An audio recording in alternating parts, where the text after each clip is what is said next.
Please subscribe the channel and press bell icon for notification. और budget की mega coverage शुरू हो गई है।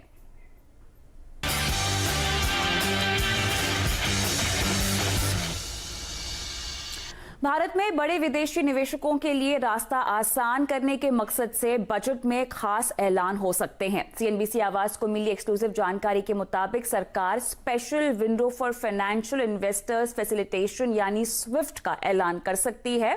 ये स्विफ्ट आखिर कैसे काम करेगा, जानने के लिए बात करते हैं हमारे वरिष्ठ सहयोगी लक्ष्मण रॉय से। लक्ष्मण, ये बताएं कि विदेशी निवेशकों को आकर्षित करने के लिए स्विफ्ट किस तरह से डिजाइन किया गया है, क्या है ये स्कीम और कैसे ये काम करेगी? दरअसल ये स्विफ्ट जो है स्पेशल विंडो होगा उन लोगों के लिए जो विदेशों से भारत में निवेश करना चाहते हैं और उनके निवेश का जो प्रस्ताव है वो 5,000 करोड़ रुपए से ज्यादा है। और अगर वो फाइनेंशियल इन्वेस्टर्स हैं तो सरकार उनके लिए ये स्पेशल विंडो बना रही है। इसके तहत जैसे वो प्रस्ताव अपना देंगे 3 दिन के भीतर एक खास टीम होगी जो उनके इन्वेस्टमेंट प्रपोजल पर रिस्पॉन्स करेगी कि हाँ, इस प्रपोजल में क्या और चाहिए, क्या जानकारी हमें चाहिए और आपको क्या करने की जरूरत है। ऐसे इन्वेस्टर्स को अलग अलग डिपार्टमेंट, अलग अलग मिनिस्ट्रीज में भटकने की जरूरत नहीं होगी। स्पेशल टीम खुद उनके प्रस्ताव को लेकर अलग अलग मंजूरी लेगी। इन्वेस्टर्स को कहीं आपको जाने की जरूरत नहीं है और उसमें कोई कानूनी पेच फंसता है वो लंबे समय तक ना फंसा रहे, इसके लिए वित्त मंत्रालय में अधिकारियों की एक टीम होगी जो हर 15 दिन पर ऐसे बड़े प्रस्तावों की समीक्षा करेगी। उसको मंजूरी मिली कि नहीं मिली, मिली तो जमीन पर उतरा कि नहीं उतरा और कोई दिक्कत है तो कैसे दूर किया जाए। इसमें खासतौर से प्राइवेट इक्विटी, वेंचर कैपिटलिस्ट और इस तरीके के sovereign wealth fund, pension fund जैसे जो फॉरेन इन्वेस्टर्स होते हैं उन पर सरकार ज्यादा फोकस कर रही है। सरकार को भरोसा है कि इसके ऐलान से ये इन्वेस्टर्स और ज्यादा संख्या में पैसे भारत में लगाएंगे। शुक्रिया लक्ष्मण तमाम डिटेल्स देने के लिए। तो बजट आने में अब सिर्फ 27 दिन बचे हैं। बजट में तेल गैस कंपनियों को बड़ी राहत यहां पर मिल सकती है और सूत्रों से मिली एक्सक्लूसिव जानकारी के मुताबिक निवेश और घरेलू उत्पादन बढ़ाने के लिए सरकार टैक्स और चार्ज से जुड़े नए स्ट्रक्चर की घोषणा यहां पर कर सकती है। लेकिन चलिए इस पर तमाम डिटेल्स लेंगे हमारे सहयोगी प्रकाश प्रियादर्शी से। प्रकाश, ये बताएं आखिर किस तरह से यहां पर तेल और गैस कंपनियों को राहत मिल सकती है बजट में?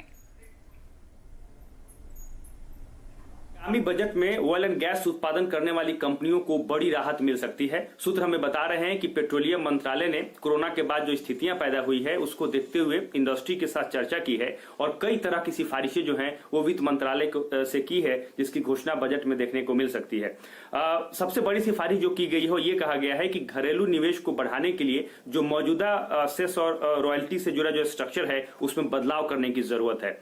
ये मांग की गई है कि जो रॉयल्टी है उसमें 50% तक की कटौती करने की जरूरत है ताकि कंपनियों को राहत मिले। इतना ही नहीं, ये भी कहा गया है कि जो परंपरागत और गैर परंपरागत सोर्स हैं, चाहे आप सीबीएम की बात कर लीजिए या शेल गैस की बात कर लीजिए, उनके वीडियो में आगे बढ़ने से पहले डिस्क्रिप्शन बॉक्स में जो लिंक दिया गया है वहां पे क्लिक करके इंडिया के नंबर 1 ब्रोकरेज हाउस जीरोडा के साथ जुड़िए, जहां पे आपका ब्रोकरेज 0 लगेगा और अगर लगेगा तो वो भी सिर्फ 20 रुपये इंटरडे ट्रेडिंग के लिए। ऊपर जो टैक्स का स्ट्रक्चर है उसको अलग अलग करने की जरूरत है। जो प्री नील ब्लॉक है उसके लिए ये मांग की गई है कि या तो सिर्फ सेस लिए जाए या फिर सिर्फ प्रॉफिट पेट्रोलियम जो है वो चार्ज किया जाए। इतना ही नहीं, ये भी कहा गया है कि जो टर्मिनल एक्साइज ड्यूटी है उसका जो मौजूदा स्ट्रक्चर है उसको भी बदलने की जरूरत है। सोर्स हमें बता रहे हैं कि पेट्रोलियम मंत्रालय इन मांगों से पूरी तरीके से सहमत है और लगातार इस बात की वकालत कर रहा है कि कंपनियों को ये राहत देने की जरूरत है। शुक्रिया इस एक्सक्लूसिव जानकारी के लिए प्रकाश। बजट से पहले आवाज पर इंडस्ट्री लीडर्स अपनी बातें रख रहे हैं और इसी सिलसिले में आज इन्फो एज के संजीव बिगचंदानी हमारे साथ जुड़े। उन्होंने वित्त मंत्री से मांग की है कि स्टार्टअप के लिए ईज ऑफ डूइंग पर ज्यादा ध्यान दिया जाए। कुछ in the areas of taxation regulations कुछ ढील होनी चाहिए ताकि और पूंजी निवेश हो अर्ली स्टेज वेंचर्स, क्योंकि जो आज के जो अर्ली स्टेज वेंचर है वो कल के जायंट्स बनते हैं। जैसे आप देखिए 1980 में HCL और इन्फोसिस दोनों स्टार्टअप थे, अब देखिए कहाँ पहुंच गए हैं। तो अब जो स्टार्टअप है जो उभर के आए हैं, जैसे जोमेटो हुआ, पॉलिसी बाजार हुआ, और अन्य स्टार्टअप है, they are becoming very big companies. और जो आज जो छोटी कंपनियां हैं वो आगे जाके और बढ़ेंगी। तो I think startups are about future growth. तो जो जितना स्टार्टअप को इनकरेजमेंट मिले, मेरे ख्याल से आगे जाके इकोनॉमी के लिए अच्छा है। तो इसलिए investment into startups is very important. तो जो इंडियन डोमेस्टिक कैपिटल है उसको बढ़ोतरी मिले, जो फॉरेन इन्वेस्टर्स है उनको इनकरेजमेंट मिले। हम तो यही उम्मीद करेंगे गवर्नमेंट पॉलिसी से। आगे बढ़ते हैं। कोरोना संकट के बाद से एमएसएमई सेक्टर एक बार फिर से उभरने की कोशिश कर रहा है और ऐसे में आगामी बजट बड़ा मौका है सरकार के लिए छोटे कारोबारियों को और राहत और मैन्युफैक्चरिंग सेक्टर को बूस्ट देने के लिए। लेकिन एमएसएमई सेक्टर से जुड़े कारोबारियों की खुद बजट से क्या उम्मीदें हैं और वित्त मंत्री से किस तरह की राहत की उम्मीद वो कर रहे हैं? नोएडा में इंडियन इंडस्ट्री एसोसिएशन से जुड़े उद्यमियों से बात की हमारे संवाददाता आलोक प्रियदर्शी ने।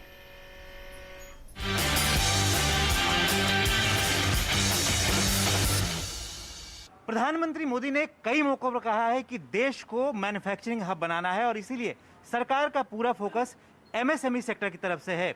कोविड संकट की शुरुआत से ही सरकार ने कई मौकों पर एमएसएमई को कई तरह की राहतों का ऐलान किया है, लेकिन अब बजट सामने है और एमएसएमई सेक्टर को इस बजट से कई सारी उम्मीदें हैं।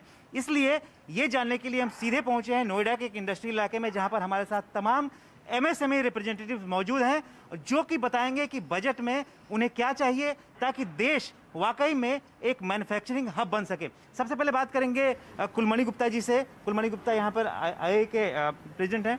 इस बजट से जो खास तौर से ये बजट 1 फरवरी को आने वाला है, उसमें क्या चाहते हैं आप लोग? करों में जो छूट है उसके लिए सरकार को सोचना चाहिए। मैं सबसे बड़ी चीज़ें हैं, लोकल मुद्दे जो हैं उनके ऊपर भी सरकार को ध्यान देने की आवश्यकता है, जो कि डायरेक्टली बजट से जुड़े हुए हैं और नहीं भी जुड़े हुए हैं। जैसे हमारे लिए रॉ मटेरियल में मैन पावर, बिजली एवं please subscribe the channel and press bell icon for notification. जो IGL की गैस है, ये सब चीज़ें हमारे लिए रॉ मटेरियल में आती हैं। अभी तक गैस जो है वो GST एम्बिट में नहीं है, जिसका हमको लाभ नहीं मिलता है। मैं सरकार से अनुरोध करूंगा कि उसको उस परिप्रेक्ष्य में लाकर उद्यमियों को राहत प्रदान करने की कोशिश करी जाए, जिससे कि हम पूरे वर्ल्ड के साथ कॉम्पिटिटिव हो सकें। आप बताइए कि जो लिक्विडिटी की समस्या थी, जो कोविड के समय से ही सरकार ने उस पर ध्यान दिया और बहुत सारे 3 लाख करोड़ का पैकेज भी अनाउंस किया, क्या वाकई उसको फ़ायदा मिला एमएसएमई को? क्या और किसी चीज़ की ज़रूरत है? नहीं, एमएसएमई को उससे फ़ायदा ज़रूर मिला है। काफ़ी इंडस्ट्रीज जो काफ़ी परेशानी में थे फाइनेंशियली, अब उनको इम्प्रूवमेंट मिली है। बट लेकिन ये जो एग्जिस्टिंग लोन्स थे, सिर्फ उनको ये फ़ायदा मिला है, नई एमएसएमई को नहीं फ़ायदा मिला है। हमारी सरकार से ये रिक्वेस्ट है और एक गुजारिश है कि एमएसएमई सेक्टर के लिए कम से कम बेसल नॉर्म्स को रिलैक्स किया जाए, जिससे उनका ईजिली फाइनेंस अवेलेबल हो सके। एक एमएसएमई फाइनेंस सेक्टर में ही मरता है। Cheaper form of finance and easy availability of finance is very important for MSME to even sustain growth is the second option. आप किससे जानना चाहेंगे कि देश को मैन्युफैक्चरिंग हब बनने में एक चाइना बड़ी चुनौती है और आप यहाँ के जो एमएसएमई हैं उनको उससे मुकाबला करना है। क्या ऐसी सहूलियतें बजट में होनी चाहिए जिससे कि आप उनके मुकाबले सस्ता प्रोडक्ट बना सकें? देश को अगर मैन्युफैक्चरिंग हब बनाना है तो सबसे ज़रूरी है चाइना से इंपोर्ट के ऊपर लगाम लगानी पड़ेगी। गवर्नमेंट ने इसके ऊपर बहुत सारा काम किया भी है, जिसमें टॉय इंडस्ट्री में जैसे इंपोर्ट इन्होंने काफ़ी हद तक बैन कर दिया है। शू इंडस्ट्री है, LED इंडस्ट्री है, इसमें अगर आज के दिन आप देखेंगे बहुत बड़ा बूम आ गया एकदम से, क्योंकि चाइना से इंपोर्ट के ऊपर बहुत हद तक लगाम लग गया है।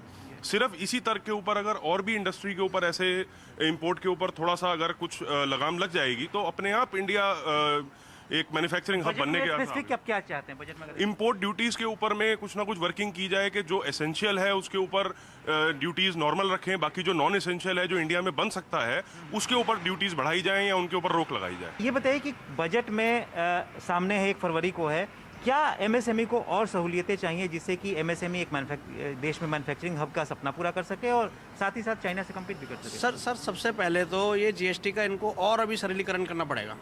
GST में अभी बहुत पेचीदा है, जो लोग बाग छोटे जो हमारे एमएसएमई वाले हैं वो इसको समझ नहीं पा रहे हैं। अभी जैसे 86B के अंदर उन्होंने 1% एडिशनल टैक्स लगा दिया, इसको भी इनको देखना पड़ेगा। इसमें बहुत व्यापारी हमारा वर्ग जो है वो बहुत कन्फ्यूज है। और सबसे बड़ी दिक्कत जो इस टाइम आ रही है, अभी लॉकडाउन के बाद में जैसे ही हमारा काम थोड़ा चालू हुआ अच्छी स्थिति में आया, तो अभी दीपावली के बाद में एक साथ रॉ मटेरियल के जो रेट हैं वो बहुत ज़्यादा बढ़ चुके हैं। कम से कम कई कीमत में 100% रेट बढ़ चुके हैं। मतलब मैं पेपर इंडस्ट्री से आता हूँ, 40% से 50% के बीच में paper. Please subscribe the channel and press bell icon for notification. Industry paper के रेट बढ़ चुके हैं, जिससे कि फैक्ट्री चलाना बड़ा मुश्किल हो रहा है इस टाइम पे। तो इसको जो कच्चे माल है इसके ऊपर कालाबाजारी जैसा कुछ लग रहा है, उस पर पाबंदी लगाई जानी चाहिए। बजट के अंदर इस चीज़ को बहुत जरूरी देखना चाहिए इनको। बिल्कुल शुक्रिया। तो ये देखिए, कालाबाजारी के ऊपर भी पाबंदी लगने की बात की है, लेकिन जो एक मुद्दा होता है टैक्स का, हर बजट में उम्मीद होती है डायरेक्ट टैक्स से रिलैक्सेशन होते हैं, वहाँ पर कई सारे बदलाव होते हैं। जीएसटी फिलहाल अभी बाहर है। आप ये बताइए कि टैक्स के मोर्चे पर एमएसएमई को कुछ उम्मीदें हैं बजट में?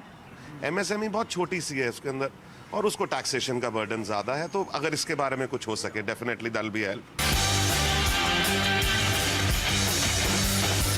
चलिए, ये तो बात हुई है बजट की, लेकिन हम आगे बढ़ते हैं और अब बात कोरोना से जंग में वैक्सीन की संजीवनी की।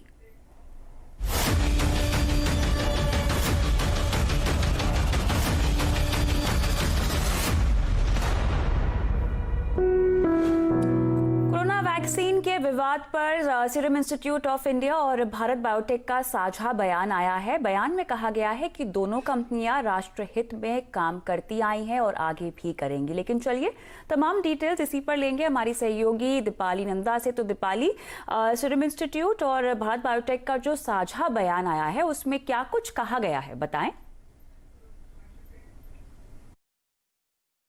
देखिए, कोरोना वैक्सीन पर छिड़े विवाद को खत्म करने के मकसद से भारत बायोटेक और सीरम इंस्टीट्यूट ऑफ इंडिया की तरफ से एक जॉइंट स्टेटमेंट रिलीज किया गया है, जिसमें उन्होंने कहा है कि इस वक्त दोनों ही कंपनियों के सामने जो सबसे बड़ा काम है वो देश और दुनिया में लोगों की जान बचाने का है। अब क्योंकि drug controller general of India की तरफ से दोनों ही कंपनी की वैक्सीन को मंजूरी मिल चुकी है, ऐसे में कंपनियां इस वक्त फोकस कर रही हैं वैक्सीन की मैन्युफैक्चरिंग, सप्लाई और डिस्ट्रीब्यूशन पर, ताकि सरकार का जो लक्ष्य है वैक्सीनेशन के रोल आउट का वो समय पर किया जा सके। स्टेटमेंट के आखिर में उन्होंने इस बात पर जोर दिया है कि दोनों ही कंपनियां इस आपदा की सिचुएशन में साथ हैं और जिस तरह से पहले वो राष्ट्र हित के लिए काम कर रही थी, आगे भी वो जारी रहेगा। शुक्रिया दीपाली तमाम डिटेल्स के लिए। तो वैक्सीन के इमरजेंसी इस्तेमाल में क्या रिस्क होता है और ये क्यों जरूरी है, आज इसी पर करेंगे विस्तार से चर्चा आवाज अड्डा में 5:57 पर।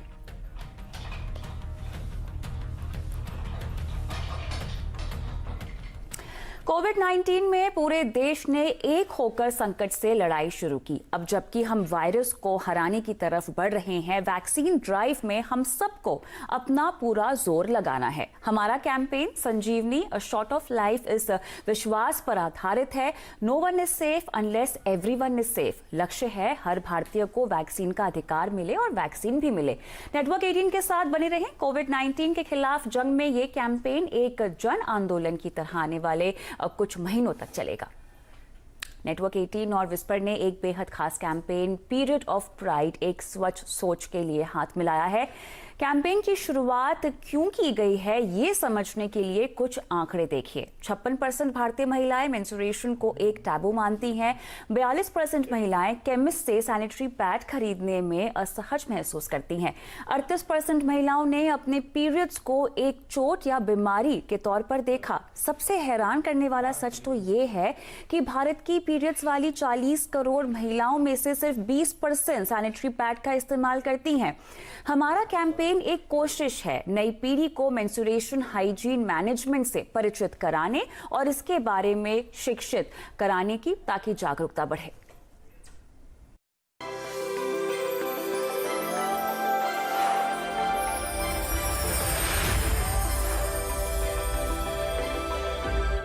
हर स्कूल करिकुलम में ये कॉन्वर्जेशन आए, क्योंकि फ्यूचर जनरेशन भी बदलाव लाएंगे ना। लड़ाकू विमान चलाने से लेकर के और एवरेस्ट चोटी की फतह करने तक कौन सा क्षेत्र है जिसमें बेटियां पहली पंक्ति में खड़ी होकर के और अपना योगदान नहीं देती हैं।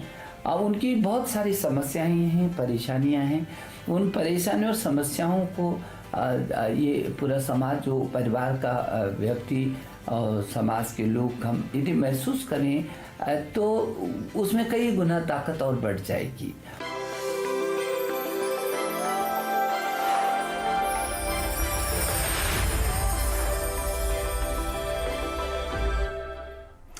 नेटवर्क 18 और विस्पर पीरियड ऑफ प्राइड एक स्वच्छ सोच कैंपेन के जरिए मेंस्ट्रुएशन के प्रति सोच में बदलाव लाने के लिए संकल्पबद्ध है। इसमें जागरूकता, स्वीकार्यता और पहुंच की जरूरत है। हम मेंस्ट्रुएशन को स्कूल के पाठ्यक्रम का हिस्सा बनाने की मांग कर रहे हैं। आप भी इस मुहिम का हिस्सा बन सकते हैं। हमारी वेबसाइट periodofpride.com पर जाएं और पिटीशन साइन करें। Please subscribe the channel and press bell icon for notification.